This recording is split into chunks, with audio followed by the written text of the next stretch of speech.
Mga kasari, maulan na umaga po sa ating lahat. Today is Sunday.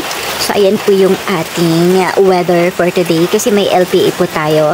So, ito po yung mga kasari, mga matutumal na panahon, yung tag-ulan. So, ayan, kasi mga tao, parang takot silang lumabas. Kasi nga, dito sa lugar ko is maputek. So, ito naman po yung ating tindahan mga kasari. Ayan. Wala pa pong bumibili sa atin today. So, ayan. Tutor ko na po kayo sa aking munting tindahan mga kasari. So, ayan. Yung ating bigas, yung isang sako is nauubos na.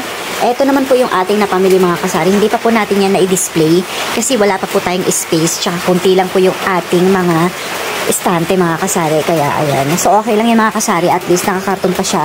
Safe naman siya mga kasari. Mas okay na po yung ganyan mga kasari. So ayan na po yung ating tindahan.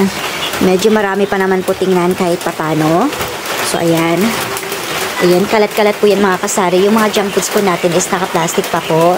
So, eto, naubusan lang po tayo dito mga kasari ng Coco Mama.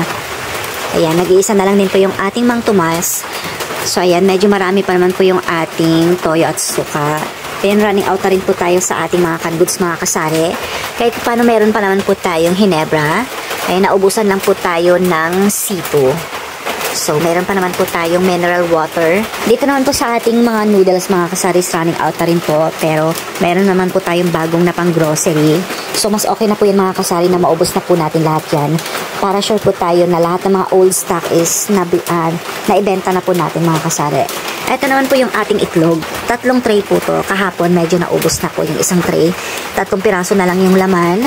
Ito naman po yung ating 2 tray mga kasari. Small po yan mga kasari. Ang benta ko po dito is 10 pesos. Ang isang tray nito is 180. Ayan naman po yung ating mga candies. Ito po yung natin, harapan ng ating tindahan mga kasari.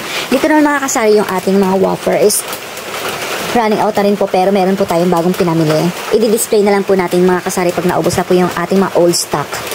So yan lang po yung ating sari-saris na mga kasari. Yan lang po yung laman ng ating tindahan mga kasari. So, ayan. Kahit pa ng mga makasari, kahit konti or kahit maliit lang po yung ating sari-sari sa mga kasari, malaking tulong po yan mga kasari sa ating pang-araw-araw na pangangailangan. Ito naman po yung ating uling mga kasari. Ayan. Bili ko po nito is 800 ang isang sako.